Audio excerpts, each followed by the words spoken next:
Dan dari Mahmud bin Labid qal,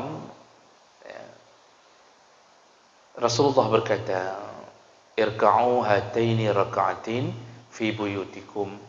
Yang lebih baik ba'diyah maghrib itu, kata Rasulullah, lakukanlah 2 rakaat di rumah kalian, kata Rasulullah.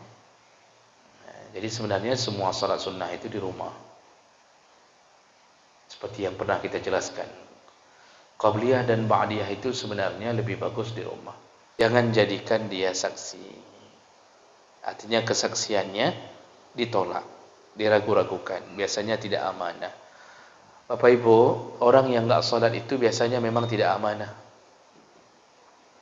Hanya dapat enggak bisa kita pegang 100%. Jadi bermuamalah dengan orang tidak salat, sisakan 1% tidak percaya.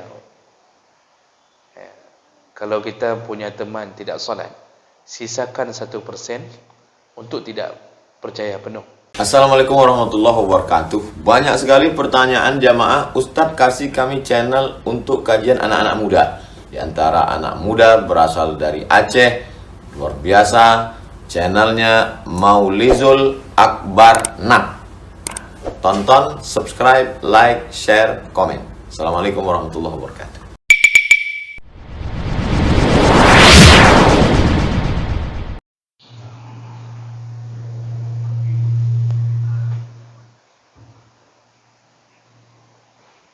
Assalamualaikum warahmatullahi wabarakatuh. Alhamdulillahi rabbil alamin. Hamdan katsiran tayyiban mubarakan fihi. Asyhadu an la ilaha illallah wahdahu la syarika lah. Wa asyhadu anna Muhammadan 'abduhu wa rasuluhul karim. Allahumma shalli wa sallim على نبينا وسيدنا المصطفى محمد وعلى آله وأصحابه أجمعين. أما بعد، رب اشرح لي صدري ويسر لي أمري واحلل عقدة من لساني يفقهوا قولي. Segala puji bagi Allah, kemudian salawat dan salam kepada Rasulullah, pada keluarga dan seluruh sahabat-sahabatnya. Bapak-bapak dan ibu-ibu yang Allah muliakan, insyaallah, di pertemuan kita yang terakhir kita membahas tentang salat sunnah rawatib, yaitu penggiring salat fardu, dan kita sudah bahas tentang salat qabliyah subuh, kemudian salat qabliyah zuhur, ba'diyah zuhur. Zuhur itu boleh dilakukan dengan 3 cara.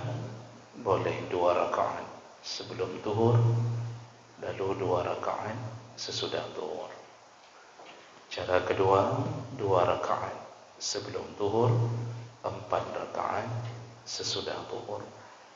Cara ketiga, 4 rakaat sebelum zuhur dan 4 rakaat sesudah zuhur. Nah, cara ketiga ini Nabi menjanjikan barang siapa yang melakukan salat 4 rakaat qabliyah zuhur dan 4 rakaat ba'diyah zuhur, maka Allah haramkan tubuhnya disentuh oleh api neraka. Itu janji Nabi SAW. Lalu kita terakhir membahas salat asar. Salat sunnah asar itu tidak ada yang muakkad, tidak ada yang dikuatkan.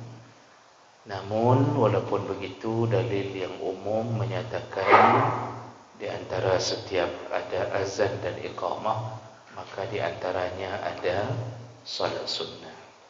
Maka qabliyah asar itu ada, namun bukan muakkad, tapi ghair muakkad.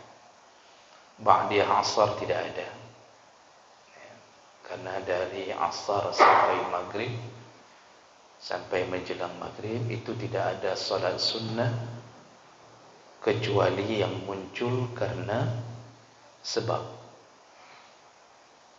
Karena masuk masjid muncullah tahiyatul masjid. Karena berwudu muncullah salat sunnah wudu. Yang begitu-begitu tidak mengapa dilakukan setelah asar sampai menjelang maghrib. Itu sekedar mengingatkan ulang tentang apa yang kita pelajari di minggu yang lalu. Kita lanjut, masih tersisa yaitu sunnah rawatib maghrib. Sunnah rawatib maghrib ini yang pertama yang ghair muakkad, tidak dikuatkan, yaitu 2 rakaat qabliyah maghrib. 2 rakaat qabliyah maghrib itu ghair muakkad. Saya ulang kembali, yang maksud ghair muakkad adalah Nabi kadang-kadang melakukan, kadang-kadang meninggalkannya. Tapi kalau muakkad, Nabi senantiasa menjaganya kecuali di waktu safar.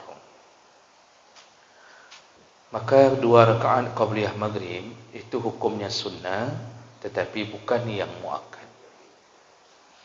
Dan ini berdasarkan beberapa hadis Nabi. Di antaranya hadis dari Abdullah bin Mughaffal Al-Muzni radhiyallahu anhu, anna Nabi sallallahu alaihi wasallam qala, Rasulullah berkata, sallu qabla al-maghrib, sallu qabla al-maghrib, summa qala fi as-salisah liman syaa. Rasulullah mengatakan, salatlah engkau sebelum maghrib, salatlah engkau sebelum maghrib. Di kali yang ketiga Nabi mengatakan liman syaa, siapa yang ingin saja, siapa yang mau saja, kata Nabi. Nah, ini menunjukkan adanya salat qabliyah maghrib. Dalam hadis riwayat yang lain dari Anas bin Malik, qal kana al-muazzin iza azzana, kata Anas bin Malik, dulu ini masa Nabi, di masa kami maksudnya, kalau seorang muazzin sudah melakukan azan, qaman nas min ashabi Rasulillah, berdirilah para sahabat, yastadiruna as-sawari yusallun, mereka berdiri di tiang, mencari tiang-tiang, lalu mereka salat. Nah, jadi maksudnya mencari tiang-tiang itu karena salah satu daripada sunnah salat, sunnah di luar salat adalah sutrah. Sutrah itu memakai pembatas atau penghalang di depan orang salat. Makanya sahabat habis azan maghrib, mereka mencari tiang-tiang. Maksudnya ada yang berdiri menghadap ke dinding, berdiri menghadap ke tiang. Jadi menjadikan sutrah di hadapannya. Salah satunya adalah tiang-tiang masjid. Dan mereka salat, kata Anas bin Malik, sahabat-sahabat salat, hatta yakhruja Rasulullah sallallahu alaihi wasallam alaihim wa hum kadzalik, sampai Nabi keluar dari rumahnya, lalu yusalluna raka'atain qabla al-maghrib wa lam yakun bainal azan wal iqamah syai'. Dan Nabi pun mereka sahabat itu sebenarnya, kata Anas bin Malik, mereka melakukan 2 rakaat sebelum maghrib.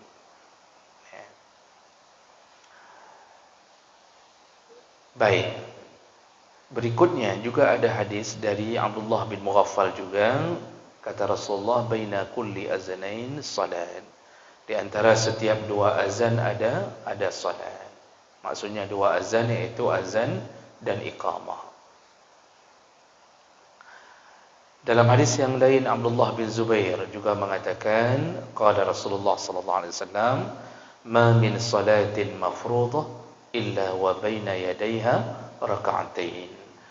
Tidak ada salat yang wajib, pasti di antara salat wajib itu ada salat qabliyahnya. Nah, jadi semua salat ada qabliyah, tapi tidak semua salat ada ba'diyah. Ba'diyah subuh tidak ada, ba'diyah asar tidak ada, tapi qabliyah semuanya ada, walaupun ada yang muakkad dan ghair muakkad. Nah, ini tentang hukum salat qabliyah maghrib. Kemudian ba'diyah maghrib. Nah, kalau ba'diyah maghrib ini memang muakkad. Ya, ini memang sangat dikuatkan. Jadi kalau ba'diyah maghrib ini hadis-hadisnya kuat semua. Ya, hadis-hadis tentang ba'diyah maghrib itu semuanya dikuatkan. Termasuk hadis dari Ibnu Umar, Aisyah, Ummu Habibah yang menyatakan adanya salat ba'diyah maghrib. Di antaranya Ibnu Umar berkata, "Kana Nabi sallallahu alaihi wasallam la yusalli raka'atain ba'da al-maghrib." Rasulullah itu sallallahu alaihi wasallam itu senantiasa salat ba'diyah maghrib. Dan dari Mahmud bin Labid qal, Rasulullah berkata, "Irka'u hataini raka'atin fi buyutikum." Yang lebih baik ba'diyah maghrib itu, kata Rasulullah, lakukanlah 2 rakaat di rumah kalian, kata Rasulullah. Jadi sebenarnya semua salat sunnah itu di rumah. Seperti yang pernah kita jelaskan.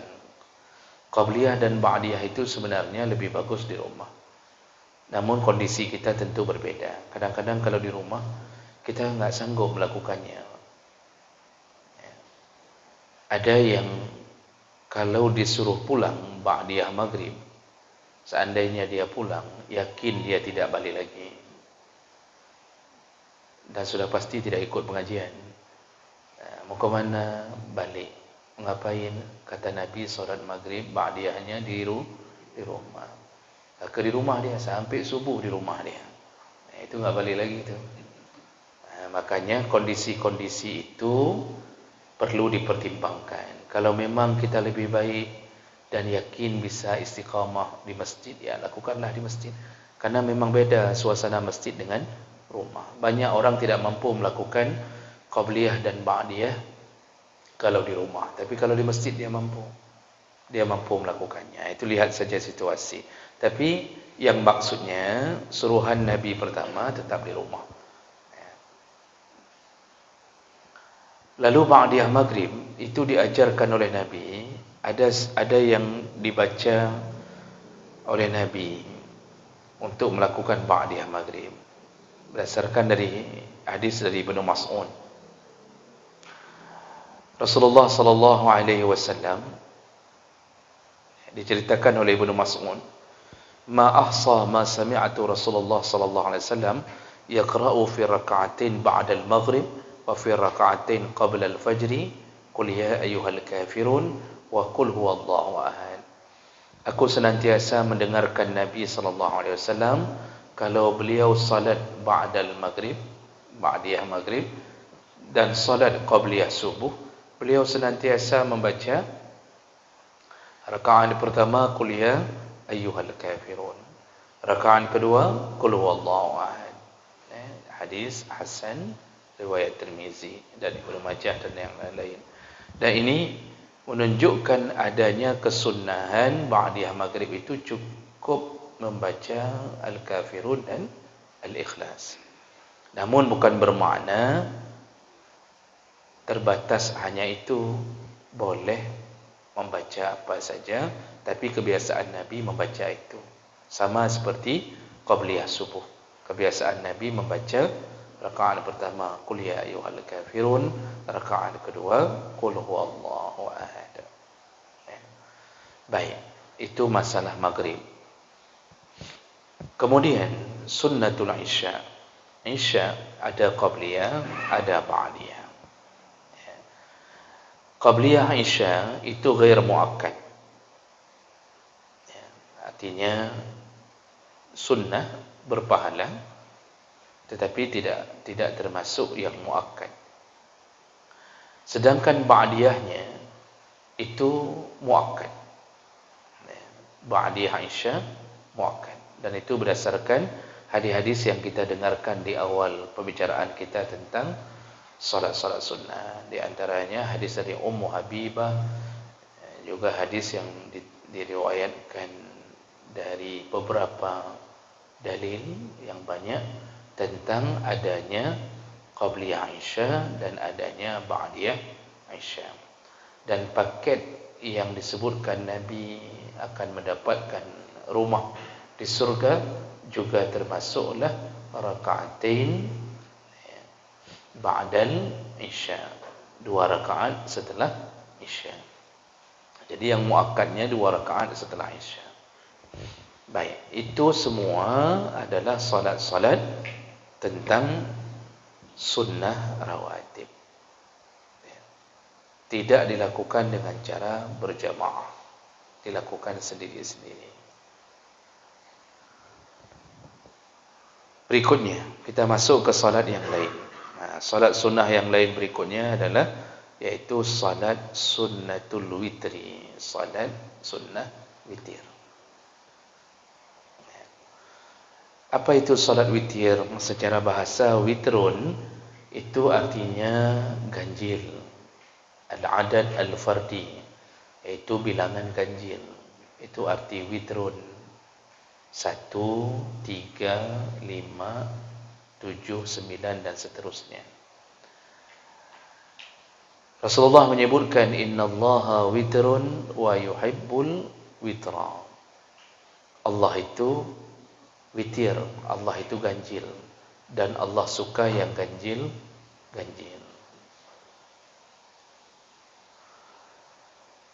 Jadi ini bahasa ini menunjukkan witir itu artinya ganjil.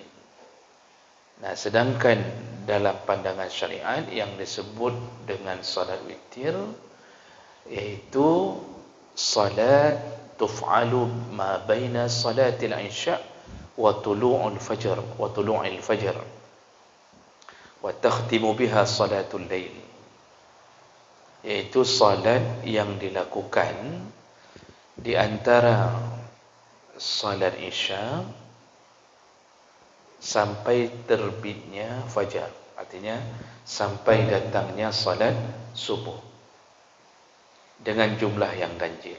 Nah, jadi salat witir itu yaitu salat yang dilakukan setelah isya sampai sebelum waktu subuh, dilakukan dengan ganjil.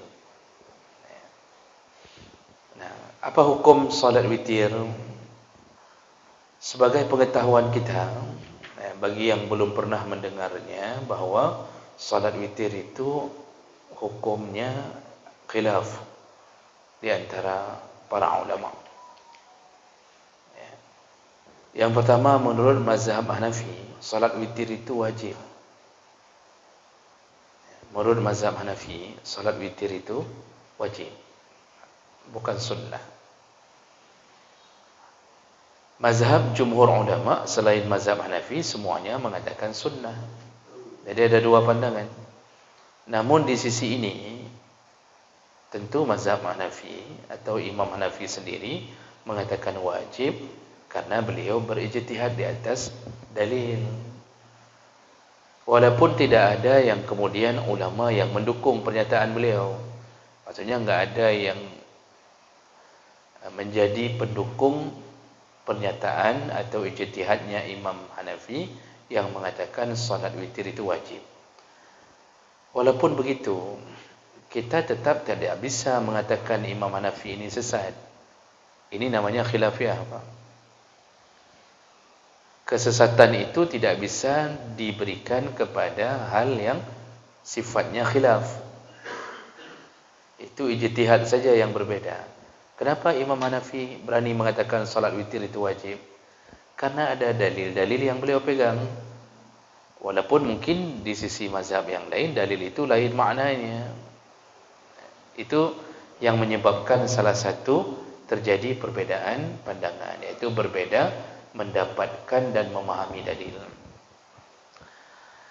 Yang pertama, di antara dalil yang disandarkan oleh mazhab Hanafi yang mengatakan salat witir itu wajib, yaitu hadis Abi Hurairah yang berbunyi Nabi SAW mengatakan, man lam yutir falaysa minna, barang siapa yang tidak berwitir maka dia bukan umatku, dia tidak termasuk golonganku atau tidak termasuk golongan kami. Nah, hadis ini tentu jelas maknanya Rasulullah mengecam orang yang tidak pernah salat witir. Namun ditanggapi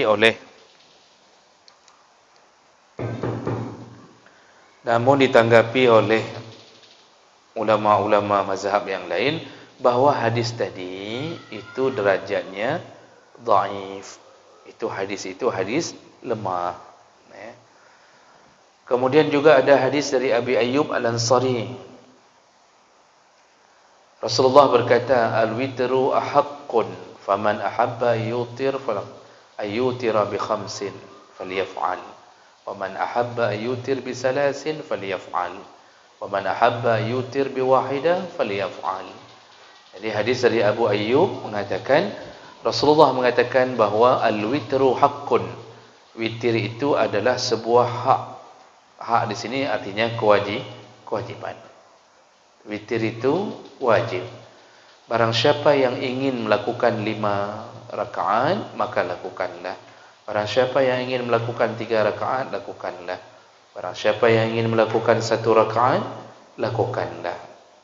Jadi bahasa pertama tadi, bahawa Rasulullah mengatakan al-witru haqqun, witir itu wajib. Namun ditanggapi oleh mazhab yang lain, imam-imam yang lain mengatakan hadis ini mauquf. Sebenarnya hadis ini mauquf. Mauquf itu tidak sampai ke Rasulullah. Lalu kemudian hadis yang marfu'. Jadi marfu' itu sampai ke Rasulullah. Ibnu Umar mengatakan bahawa Rasulullah mengatakan, ij'alu akhiras salatikum bil-laili witran, jadikanlah salat penutup kalian di malam hari adalah witir. Jadi mazhab Hanafi mengatakan ini Rasulullah suruh penutup salat malam itu adalah witir, maka bahasa itu bahasa wajib menurut mazhab Hanafi. Ada hadis yang lain Rasulullah mengatakan autiru qabla an tasbahu, witirlah engkau sebelum datangnya waktu subuh. Bahasa itu juga dipahami oleh mazhab Hanafi, bahasa perintah. Witirlah sebelum datangnya waktu subuh, maka wajib melakukan witir. Jadi ini hadis-hadis yang dipegang oleh mazhab Hanafi tentang kewajiban melakukan solat witir. Berarti kalau di mazhab mereka yang enggak lakukan witir di malam hari dosa. Bagaimana pandangan selain mazhab Hanafi? Seluruh ulama yang lain selain mazhab Hanafi mengatakan bahawa annahu sunnah muakkadah. Witir itu enggak sampai wajib. Witir itu hanya sunnah muakkad. Jadi sunnah muakkad itu di atas sunnah biasa, tapi mendekati wajib, namun tidak berhukum wajib. Jadi witir itu sunnah muakkad, sangat dikuatkan. Bahkan dalam kitab Fiqh Islami wa Adilat itu juga disebutkan orang yang tidak pernah berwitir itu kesaksiannya diragukan. Jangan dijadikan saksi, biasanya kurang amanah. Orang yang tidak pernah berwitir sepanjang hidup. Kalau kita mungkin enggak pernah witir hari-hari, tapi Ramadan insya-Allah ada witir. Karena witir itu ada dalam Ramadan, ada di luar Ramadan. Ini ada orang enggak pernah salat dalam Ramadan, enggak pernah, di luar Ramadan enggak pernah. Otomatis dia tarawih enggak pernah witir. Jangan jadikan dia saksi.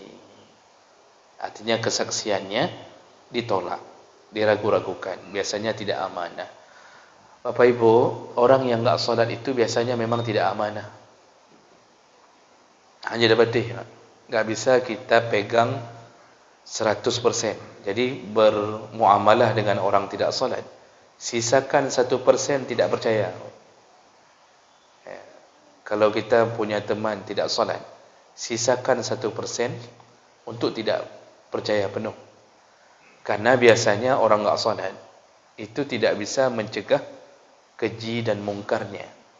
Memang waktu bersama kita nampaknya dia baik, tapi ternyata dia punya kejahatan-kejahatan yang dia simpan. Semuanya pasti begitu. Suami yang tidak salat, ada kesempatan dia akan hancurkan isteri dan anak-anaknya. Ada kesempatan dia akan melarikan diri, tidak ada rasa takut ke Allah. Makanya kalau kita pakai tukang bangunan, itu rata-rata tukang bangunan tidak salat. Jangan pikir bisa disimpan 100%. Walaupun nampaknya lembut bahasanya. Anak-anak tukang-tukang yang lembut dah berhawa. Dia tanya seakan-akan bon-bon dia kasih. Ini beli semen sekian, beli semen. Tapi ingat, kalau tidak salat, ada yang sedang dia tunggu kesempatan untuk melakukan kecurangan. Pejabat enggak salat, ujungnya korupsi. Pasti begitu.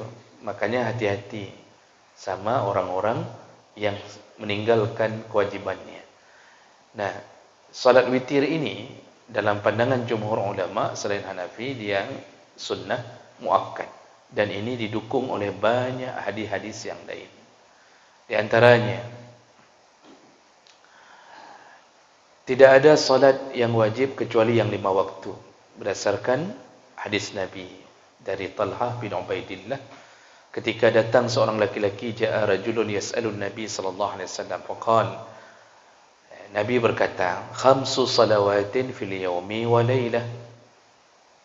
Yang wajib itu cuma salat 5 waktu, kata Nabi. Faqala, laki-laki ini berkata, hal alayya ghairuha? Selain yang 5 waktu ada yang wajib lain ya Nabi? Faqala, Rasulullah berkata, la, tidak ada. Illa an tatawwa'. Kecuali yang lain hanya salat sunnah. Nah, ini hadis sahih. Dan kemudian didukung dengan beberapa hadis yang lain. Di antaranya ketika Rasulullah mengutus Mu'az bin Jabal ke Yaman, beliau menasihati Mu'az untuk mendakwahkan Islam kepada penduduk Yaman.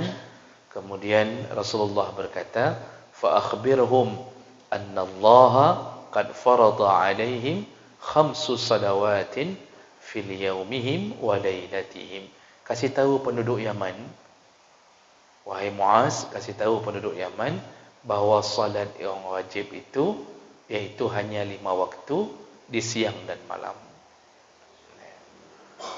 Kemudian hadis yang lain juga dari Ibnu Umar, anna Rasulullah kana yutiru 'alal ba'ir. Rasulullah itu pernah melakukan salat witir di atas unta. Di atas unta, ya posisinya duduk di atas unta. Hadis dari Bukhari Muslim. Ini menunjukkan apa? Seandainya salat witir itu wajib, enggak akan Rasulullah melakukannya di atas unta. Karena tidak boleh melakukan salat wajib di atas kenderaan. Salat sunnah yang dilakukan di atas kenderaan, walaupun dia berjalan-jalan, kenderaan itu tidak lagi menghadap ke arah kiblat, itu tidak mengapa. Kalau salat sunnah, salat wajib enggak bisa. Rasulullah kalau salat wajib, beliau selalu turun dari unta menghadap ke kiblat. Kecuali kenderaan kita hari ini yang boleh salat wajib langsung, ya yang bisa berdiri di atas kiblat, yang bisa berdiri langsung kita menghadap ke kiblat dan tidak bergerak ke kanan ke kiri. Contoh kapal air, kapal-kapal besar tu, itu kan kalau sedang ke satu arah, satu titik koordinat, dia terus saja. Kita lakukan salat di geladaknya atau di atas lantai kapal, itu bisa berdiri, bisa menghadap kiblat sampai habis salat, baru boleh. Tapi kalau model salat di atas pesawat, sambil duduk, menghadap kiblat tidak jelas, mau tanya ke pilot enggak bisa masuk. Ada orang yang tanya ke pilot, oh kiblat, Boleh sebentar Lord, kita menghadap ke kiblat sebentar. Tak kisah. Jadi yang solat di atas pesawat itu juga enggak boleh solat wajib. Yang ada hanya solat sunnah. Kalau dalam mazhab Syafi'i, orang yang solat subuh di atas pesawat karena sudah datang waktu subuh, itu tetap tidak sah. Nanti waktu sudah landing, dia wajib qadha. Yang solat tadi hanya solat untuk menghormati datangnya waktu solat. Tapi kalau solat sunnah di atas kenderaan, kita takbir, lalu kenderaannya jalan-jalan menghadap sana sekali, itu pernah dilakukan Nabi dan dibolehkan, disepakati oleh para ulama boleh.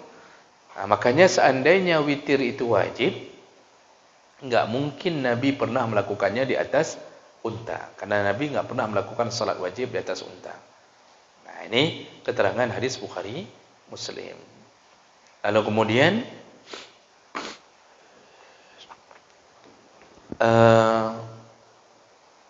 hadis dari Muhairis, sa'ala rajulun Aba Muhammad anil witir. Pernah seseorang bertanya kepada Ibnu Abbas radhiyallahu anhu tentang solat witir. Faqal, mohon maaf, bertanya kepada Abu Muhammad, sahabat yang lain, tanya tentang solat witir. Lalu dia menjawab, witir itu wajibun kawajubis salat. Jadi Abu Muhammad ini mengatakan witir itu wajib, seperti wajibnya solat. Fa'ata Ubadah bin Samit.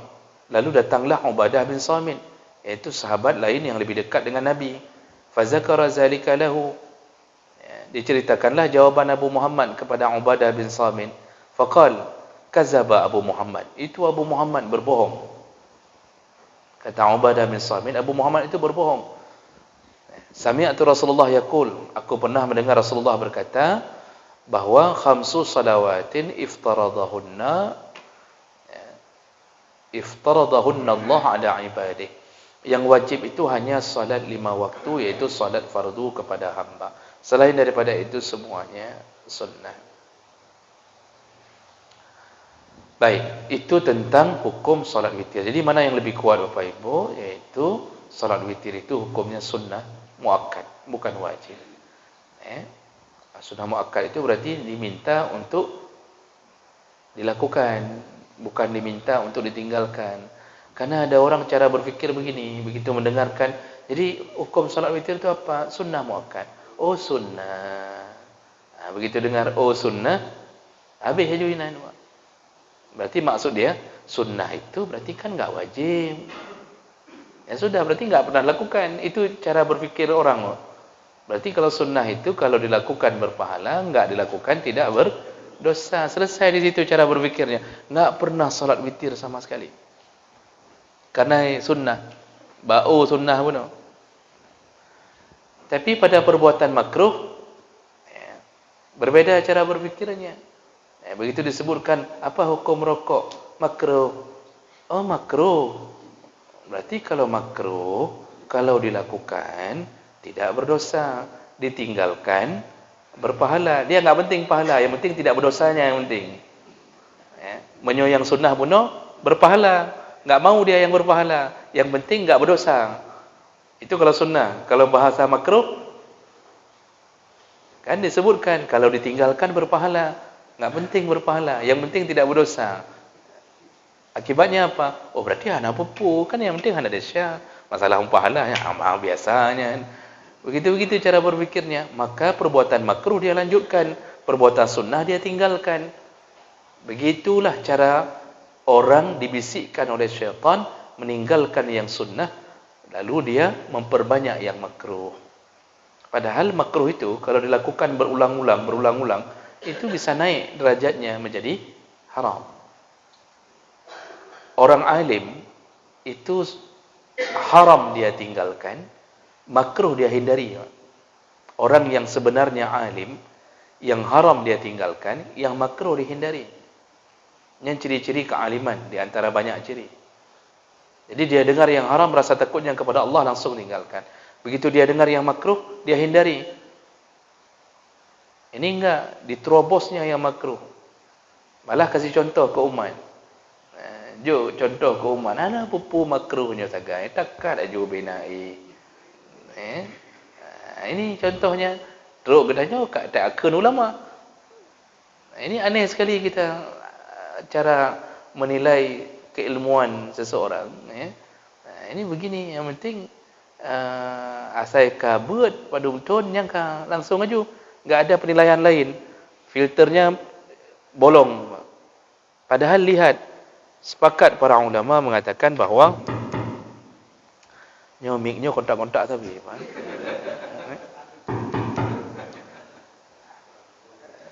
tadi waktu imam juga kontak-kontak hilang sekali, dapat sekali mungkinnya sebelum Ramadan perlu di servis ulang yang pada kecil tapi sebelum Ramadan kita servis ulang ini baik sampai ada khatib ya Allah segala kan baik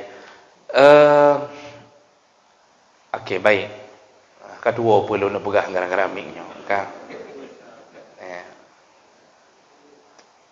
jadi hukum salat witir sunnah muakkad yang intinya adalah kalau bisa yang lakukanlah, enggak bisa tiap malam lakukanlah kapan yang bisa di waktu malam. Nah, kapan waktu melakukannya?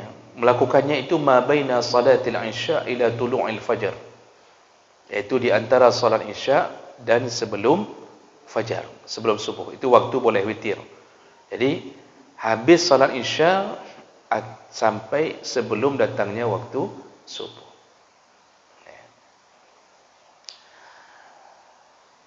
Dan tidak boleh dilakukan kalau sudah keluar dari waktu subuh.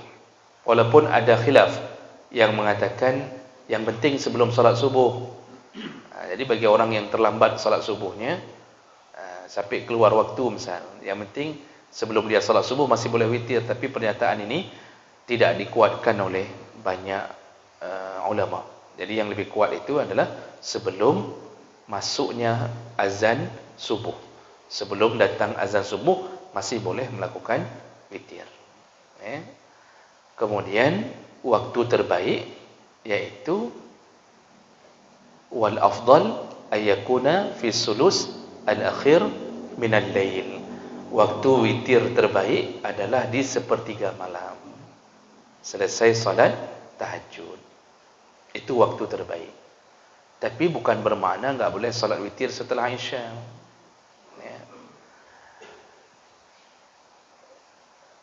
Rasulullah sallallahu alaihi wasallam menyatakan tentang waktu terbaik ini, kata Rasulullah dari Ibnu Umar, ij'alu akhir salatikum bil-laili witran. Jadikanlah witir penutup salat kalian di tengah malam. Jadikanlah witir penutup salat kalian di tengah malam. Ini menjadi waktu terbaik untuk melakukan salat witir. Kemudian dalam hadis yang lain, bagi mereka yang tidak mampu untuk melakukan di tengah malam, maka lakukanlah di awal malam, yaitu setelah salat Isya. Berdasarkan hadis Nabi dari Jabir bin Abdullah, Rasulullah berkata, "Man khafa minkum alla yastayqid min akhiril lail," barang siapa yang tidak mampu atau khawatir tidak mampu bangun di akhir malam, artinya sepertiga malam terakhir, falyutir min awwalihi, maka witirlah di awal malam. Awal malam itu ya sebelum tidur, boleh dari setelah salat Isya. Wal yarqud, kemudian tidurlah. Jadi misalnya nanti habis ba'diyah Isya, boleh langsung witir. Tapi yang lebih bagus di rumah.